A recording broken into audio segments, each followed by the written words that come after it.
Hello guys, welcome back to another video of Indian polity, and today we are going to start chapter 6, that is citizenship.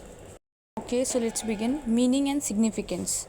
Like any other modern state, India has two kinds of people, citizens and aliens. Citizens are full members of the Indian state and owe allegiance to it. They enjoy all civil and political rights. Aliens, on the other hand, are the citizens of some other state and hence do not enjoy all the civil and political rights. Okay. India में दो type के people हैं, citizens and alien. Citizens वो लोग हैं जिनको सारे political and civil rights मिले हुए हैं, और एलियंस जो कौन हैं, जो अदर स्टेट के सिटीजन्स हैं जिनको सारे सिविल एंड पॉलिटिकल राइट्स नहीं मिले हुए हैं. I am making sense. In aliens, there are two categories. One is friendly aliens, another is enemy aliens. Friendly aliens are subjects of those countries that have cordial relations with India. Friendly aliens वो citizens हैं दूसरे states के जिनके India के साथ अच्छे संबंध हैं, और enemy aliens जिनके साथ on the other hand are subjects of that country that is at war with India, जिसका भारत के साथ युद्ध चल रहा है. Let me repeat. Enemy aliens, on the other hand, are the subjects of that country that is at war with India. Enemy aliens उन countries के citizens हैं जिनका भारत के साथ युद्ध है, ठीक है, युद्ध पे India. They enjoy lesser rights on than the friendly aliens. Example, they do not enjoy protection against arrest and detention, article 22. इनके पास बहुत लिमिटेड राइट्स होते हैं, ठीक है, as compare to friendly aliens. और इनके पास right against arrest and detention, that means which is guaranteed under article 22, ये भी नहीं होता. Okay. The Constitution confers rights and privileges on the citizens of India and denies the same to the aliens.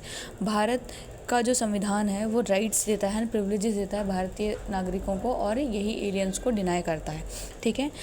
अब वो कौन कौन से rights and privileges हैं? सबसे पहले जैसे कि right against discrimination on grounds of religion, race, caste, sex और place of birth.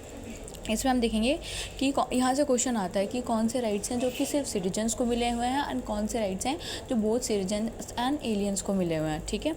Aliens means the citizens of some other state. Okay. पहला राइट देखा हमने, right against discrimination on grounds of religion, race, caste, sex और place of birth, article 15 को मिला हुआ है, aliens को नहीं. दूसरा प्रोविज़न है right to equality of opportunity in the matter of public employment, article 16. Okay. Right to freedom of speech and expression, assembly, association, movement, residence and profession, article 19. Freedom of speech, expression, assembly and movement, ये सब किसको मिला हुआ है? सिर्फ citizens को, ना कि एलियंस को. Okay. Culture and education rights भी सिर्फ सिटीजन्स को मिले हैं under articles 29 and 30. Okay. Right to vote in elections to the Lok Sabha and state legislative assembly, ये भी सिर्फ सिटीजन्स के पास राइट टू वोट है, बहुत लोकसभा इलेक्शंस के लिए, legislative state legislative assembly elections के लिए, ना कि एलियंस के पास. Okay. And sixth one is right to contest for the membership of the parliament and the state legislature.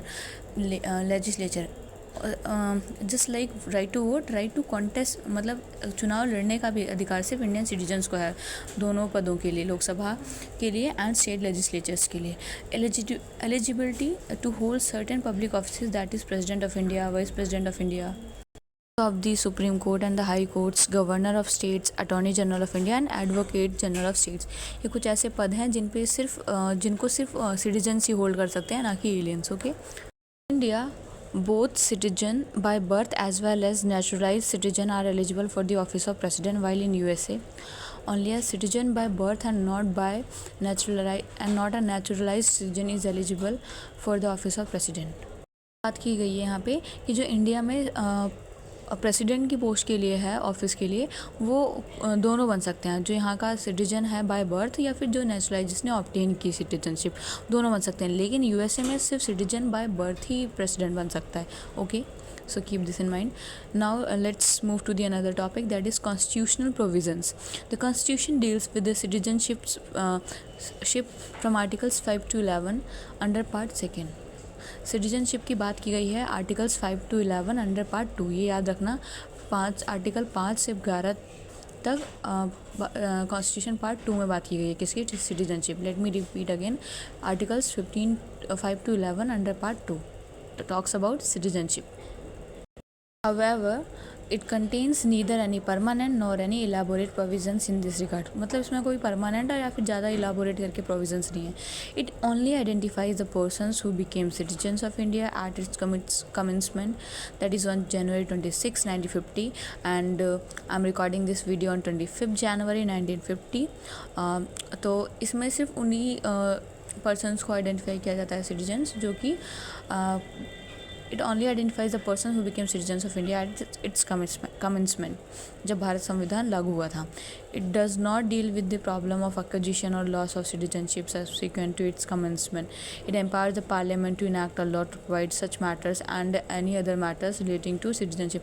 इसमें सिर्फ उन्हीं पर्सनस को आइडेंटिफाई किया जाता है इन प्रोविजंस के अंदर जो सिटीजन बने थे कमेंसमेंट पे, उनकी नहीं जिन्होंने लूज़ करी थी, ठीक है, सिटीजनशिप को, बल्कि एक दूसरा पार्लियामेंट ने इस कॉन्स्टिट्यूशन में प्रोविज़न दिया गया है जो कि पार्लियामेंट को एम्पावर करता है ऐसा लॉ लाने के लिए जो कि इन सच मैटर से डील करेगा कि मतलब किसकी सिटीजनशिप लूज़ हुई and all. Accordingly the parliament has enacted the citizenship act 1955.